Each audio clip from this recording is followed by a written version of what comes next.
Hello दोस्तों, welcome back to my channel. अगर आपने अभी तक मेरे चैनल को सब्सक्राइब नहीं किया है तो जल्दी से मेरे चैनल को सब्सक्राइब कर दें। एपिसोड 5 के शुरुआत में hyunjin ये देखकर बहुत पैनिक कर जाती है कि पाक्योन ही इस घर का ऑनर है, तो ये जल्दी से तेयोंग को रूम में लेकर आ जाती है और इसे कहती है कि प्लीज तुम 10 मिनट तक के लिए इस रूम में ही रहना और कोई आवाज भी मत निकालना। ये कहकर ये खुद बाहर चली जाती है। तेयोंग को समझ नहीं आ रही होती कि आखिर hyunjin ऐसा कर क्यों रही है। अब hyunjin जल्दी से यूजू के सारे खिलौने और फोटोज साइड में कर रही होती ताकि पाक्योन को पता न चल जाए। तेयोंग को बहुत ज्यादा क्यूरियोसिटी हो रही होती, इसलिए ये थोड़ा सा दरवाजा खोल के देख रहा होता है कि आखिर चल क्या रहा है। पाक्योन के देखकर बहुत ज्यादा शौक होता है कि इस घर में hyunjin रहती है। ये सब देखकर तेयोंग को भी समझ आ जाती है कि ये वही सीनियर है जिसे hyunjin पसंद करती है। पाक्योन को यहाँ पर यूजू का एक बनी नजर आता है जिसको ये उठाकर hyunjin से पूछ रहा होता है कि क्या ये तुम्हारा है। यूजू जैसे ही ये देखता है तो ये बाहर आ जाता है और पाक्योन से कहता है कि मुझे मेरा बनी वापस करो। तेयोंग ये देखकर पैनिक कर जाता है और ये यूजू को वापस लेने के लिए जा रहा होता है, लेकिन इसका यूजू के टॉय पर पाँव आने की वजह से ये नीचे गिर जाता है। पाक्योन तो ये सब देखकर बहुत ज्यादा शॉक हो गया होता है कि hyunjin से पूछता है कि आखिर ये सब चल क्या रहा है। तो hyunjin कहती है कि हम बाहर चलकर बात करते हैं। ये कहकर ये पाक्योन को बाहर लेकर चली जाती है। बाहर आने के बाद hyunjin पाक्योन को सब कुछ बता देती है। पाक्योन कहता है कि फिर तो ये सब तुम्हारे लिए बहुत मुश्किल होगा। तो hyunjin कहती है कि तेयोंग मेरी मदद कर रहा है इसलिए अब ये मेरे लिए इतना मुश्किल नहीं है, लेकिन ये पाक्योन से माफी मांगती है कि इसने से झूठ बोला कि ये किस यूनिट में रहती है। इस पर पाक्योन कहता है कि तुम्हें माफी मांगने की जरूरत नहीं है, लेकिन मुझे ये जानकर थोड़ा दुख हुआ है कि हम दोनों इतना दूर हो गए हैं कि तुम्हें मुझसे झूठ बोलना पड़ा। अब hyunjin जब वापस आती है तो तेयोंग गुस्से में होता है। ये तेयोंग से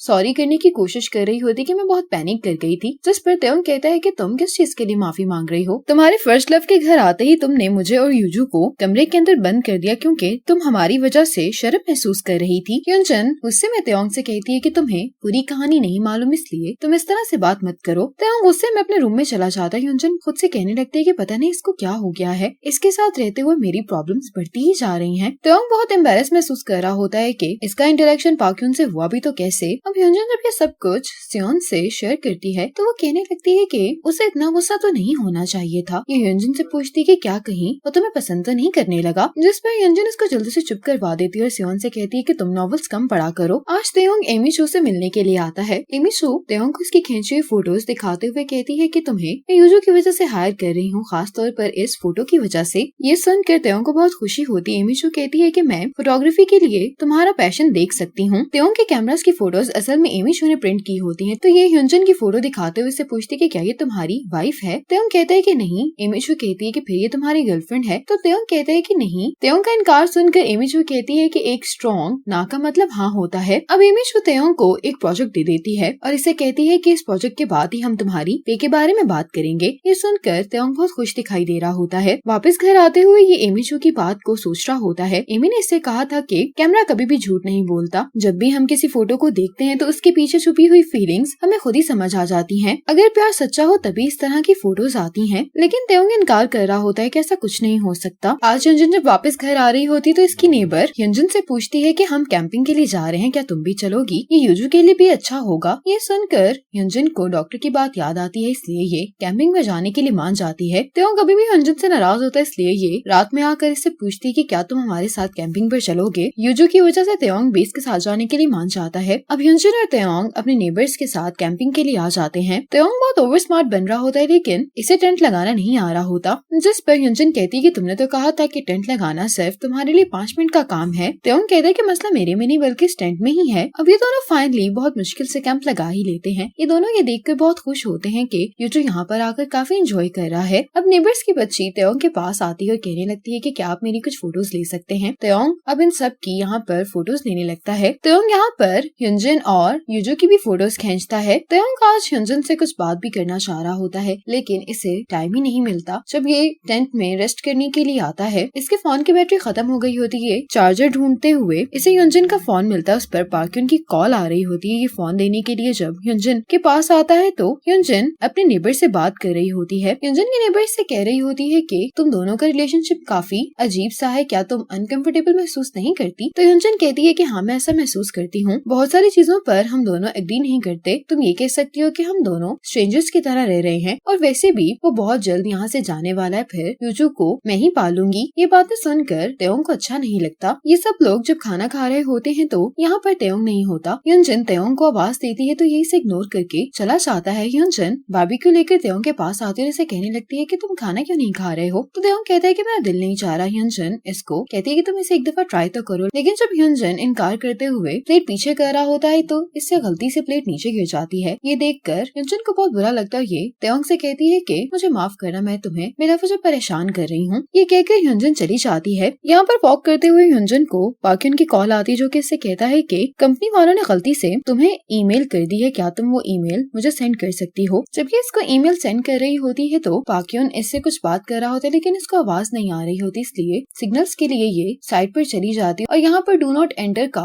बोर्ड नीचे गिरा होता है। अब नेबर आकर तेयोंग से कहती है कि ह्योंजन को गए हुए काफी टाइम हो गया है, मैं कब से उसका फोन भी ट्राई कर रही हूँ लेकिन उसका फोन बंद जा रहा है। तेयोंग इसकी बात पर ज्यादा ध्यान नहीं दे रहा होता, जिस पर इसकी नेबर कहने लगती है कि तुम्हें नहीं लगता कि तुम कुछ ज्यादा ही रूड हो। नेबर तेयोंग से कहती है कि वो इस बात को लेकर काफी उदास है कि तुम यहाँ से जाने वाले हो। अब फ्लैशबैक में दिखाया जाता है कि जब तेयोंग चला जाता है तो ह्योंजन अपनी नेबर से कहती है कि मुझे अच्छा नहीं लग रहा कि तेयोंग जाने वाला है। मुझे ऐसा लगता है कि यहाँ से जाने के बाद तेयोंग मुझसे और यूजू से दोबारा कभी नहीं मिलेगा, लेकिन फिर भी वो अच्छा इंसान है। कभी कभी वो अजीब लगता है लेकिन वो दिल का बुरा नहीं है। ये सब सुनकर तेयोंग को बहुत बुरा लगता है कि इसे ह्योंजन के साथ इतना रूडली बिहेव नहीं करना चाहिए था और ये नेबर से कहता है कि तुम यूजू का ध्यान रखो और ये खुद ह्योंजन को ढूंढने के लिए चला जाता है। ह्योंजन के नेबर का हस्बैंड भी तेयोंग के साथ ह्योंजन को ढूंढ रहा होता है। जब इसे यहाँ पर ह्योंजन नहीं दिखाई देती तो ये तेयोंग से कहता है कि मैं पुलिस को कॉल कर देता हूँ। तेयोंग ह्योंजन को ढूंढता हुआ जंगल में आ जाता है। यहाँ पर जैसे ही ह्योंजन तेयोंग की आवाज सुनती है तो ये इसे कहती है कि मैं यहाँ पर हूँ, तुम जल्दी से मेरी मदद करने के लिए आओ। तेयोंग जब ह्योंजन को ढूंढता है तो ह्योंजन बहुत डरी हुई होती है। जैसे ही तेयोंग ह्योंजन को यहाँ से लेकर जाने लगता है तो यहाँ पर बारिश शुरू हो जाती है। थोड़ा साइड पर आने के बाद तेयोंग नेबर्स को कॉल करके बता देता है कि मुझे ह्योंजन मिल गई है। ह्योंजन मना कर रही होती, लेकिन तेयोंग जब चेक करता है तो ह्योंजन के काफी ज्यादा चोट लग गई होती है। क्यों तेयोंग को अपनी केयर करता हुआ देखकर ह्योंजन थोड़ी हैरान होती है और इसे अच्छा भी लग रहा होता है। ह्योंजन तेयोंग से कहती है कि जब मैं वहाँ पर नीचे गिरी तो मैं बहुत डर गई थी, मुझे लगा कि कोई भी मुझे ढूंढने के लिए नहीं आएगा। ये तेयोंग को इसे ढूंढने के लिए थैंक्स बोलती है और इसे कहने लगती है कि शायद मैं तुम पर कुछ ज्यादा ही भरोसा करने लगी हूँ। जिस पर तेयोंग को कुछ समझ नहीं आ रही होती तो ये कहने लगता है कि मेरी जगह कोई भी होता तो वो यही करता। जिस पर ह्योंजन थोड़ा सा अनॉय हो जाती है, कहती है कि क्या तुम सही तरह से मेरा थैंक यू भी एक्सेप्ट नहीं कर सकते। ये सुनकर तेयोंग हंसने लगता है। ह्योंजन कहती है कि मुझे तुम्हारे लिए बुरा लग रहा है क्योंकि तुम्हें बारिश नहीं पसंद और तुम गीले हो चुके हो। तेयोंग कहता है कि मैं भीगने की वजह से बारिश से नफरत नहीं करता। ह्योंजन कहती है कि फिर तुम्हें बारिश क्यों नहीं पसंद। तेयोंग कहता है कि जब भी बारिश होती है तो मैं ये उम्मीद करने लगता हूँ कि मैं जिसका इंतजार कर रहा हूँ वो मुझे लेने के लिए आएगा, लेकिन मेरे इतना इंतजार करने के बावजूद भी वो कभी नहीं आया, इसी वजह से मुझे बारिश नहीं पसंद। ह्योंजन का सुनकर बुरा लग रहा होता है क्योंकि ये जानती है कि तेयोंग सुनवू की बात कर रहा है। तेयोंग अब इस बात को बदलने की कोशिश कर रहा होता है। ये ह्योंजन से कहता है कि बारिश रुक गई है, हमें अब चलना चाहिए। ह्योंजन तेयोंग से कहती है कि मैं तुम्हें लेने के लिए आऊंगी, हर बार के लिए मैं तुमसे वादा नहीं करती लेकिन कभी कभी तो मैं आ सकती हूँ, इसलिए जब कभी तुम्हारे पास अम्ब्रेला ना हो तो तुम मुझे कॉल कर सकते हो। ये सुनकर तेयोंग को बहुत अच्छा लगता है। अब यहाँ से वापस जाते हुए ह्योंजन तेयोंग से पूछती है कि क्या अब हम दोस्त बन गए हैं। तो तेयोंग कहता है कि नहीं। ह्योंजन कहती है कि इसका मतलब है कि हम लोग दोस्तों से ज्यादा क्लोज हैं, तो फिर क्या हम फैमिली हैं। तेयोंग कहता है कि मुझे ये भी अच्छा नहीं लगा। तेयोंग इस पर भी ना कर देता है तो ह्योंजन कहती है कि फिर तुम मुझे नीचे उतार दो, अगर मैं तुम्हारी दोस्त नहीं हूँ तो फिर तुम मेरी मदद क्यों कर रहे हो। जिस पर तेयोंग कहता है कि ठीक है हम दोस्त हैं। ये सुनकर ह्योंजन बहुत खुश हो जाती है। अब ये दोनों नेबर को आज के लिए थैंक्स बोलते हैं और ये दोनों जब वापस आ रहे होते हैं तो ह्योंजन तेयोंग के बारे में सोच रही होती है कि आज किस तरह से इसने ह्योंजन की मदद की है। जब ये दोनों घर पहुँचते हैं तब ये दोनों एक दूसरे से बिल्कुल फ्रेंड्स की तरह ही बात कर रहे होते हैं। यहाँ पर पाक्योन पहले ही ह्योंजन का इंतजार कर रहा होता है। पाक्योन ह्योंजन से कहता है कि हमारी कॉल बीच में ही डिस्कनेक्ट हो गई थी, इसलिए मैं बहुत परेशान हो गया था। ह्योंजन कहती है कि मुझे उसके लिए माफ कर दो, बस एक छोटा सा एक्सीडेंट हो गया था। पाक्योन ह्योंजन को देखकर और भी ज्यादा परेशान हो जाता है। ह्योंजन तेयोंग से कहती है कि तुम यूजू को लेकर अंदर चले जाओ। अब तेयोंग इन दोनों को विंडो से देख रहा होता है। तेयोंग को पाक्योन का यहाँ पर आना बिल्कुल भी अच्छा नहीं लग रहा होता। ये इन दोनों को विंडो से देखते हुए कह रहा होता है कि उसके फोन की बैटरी भी तो खत्म हो सकती थी, यहाँ पर आने की आखिर जरूरत ही क्या थी। पाक्योन ह्योंजन को जबरदस्ती हॉस्पिटल ले आता है। ह्योंजन पाक्योन को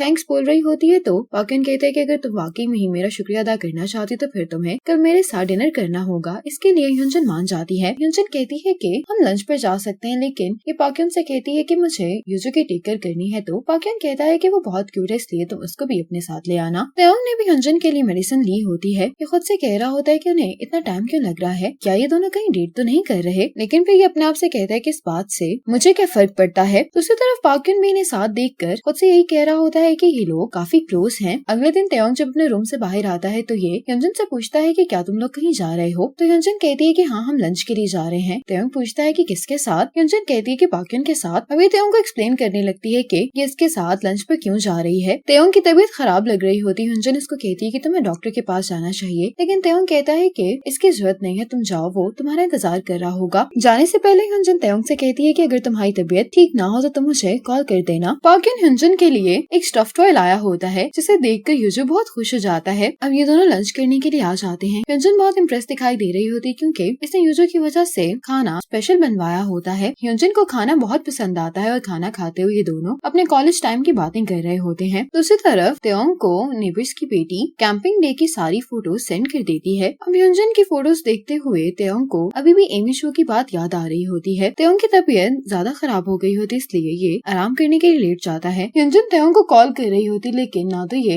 ह्योंजन की कॉल उठा रहा होता और ना ही इसके मैसेज का जवाब दे रहा होता है, इसलिए ये थोड़ी परेशान हो रही होती है। अब तेयोंग ह्योंजन के साथ डेजर्ट के लिए कैफे जाना चाह रहा होता है, लेकिन ह्योंजन इनकार कर देती है और कहती है कि मुझे लगता है कि तेयोंग बीमार है, इसलिए मैं थोड़ा सा परेशान हो रही हूँ। अब फ्लैशबैक में दिखाया जाता है कि ऑर्फनेज होम में जो तेयोंग की टेक केयर किया करती थी, वो किसी को बता रही होती है कि जब भी बारिश होती है तो तेयोंग बीमार हो जाता है, शायद इस वजह से, क्योंकि वो जिसका इंतजार करता है वो इसे कभी भी लेने के लिए नहीं आता और वो खुद को बहुत अकेला महसूस करता है। अब रात में तेयोंग की जब आँख खुलती है तो ये नोटिस करता है कि ह्योंजन काफी देर से तेयोंग की टेक केयर कर रही थी। ये देखकर तेयोंग थोड़ा इमोशनल दिखाई दे रहा होता है। ह्योंजन की जैसे ही आँख खुलती है तो ये तेयोंग से पूछने लगती है कि क्या अब तुम ठीक हो? ह्योंजन बहुत परेशानी में इसको बता रही होती है कि तुम्हारा बुखार बहुत ज्यादा हो गया था, अगर तुम अभी भी ना उठते तो मैं एम्बुलेंस को कॉल करने वाली थी। तेयोंग ह्योंजन से कहता है कि तुम्हें वापस आने में इतनी देर क्यों लगी? तुम जानती हो कि मुझे इंतजार करना अच्छा नहीं लगता। ह्योंजन कुछ कहने ही वाली होती है कि तेयोंग इसकी बात काटते हुए ह्योंजन से कहता है कि मैं तुम्हें पसंद करता हूँ, इसलिए मैं तुम्हारा इंतजार करता रहूंगा। ये सुनकर ह्योंजन सरप्राइज दिखाई दे रही होती है। इसी मोमेंट पर एपिसोड 5 खत्म हो जाती है।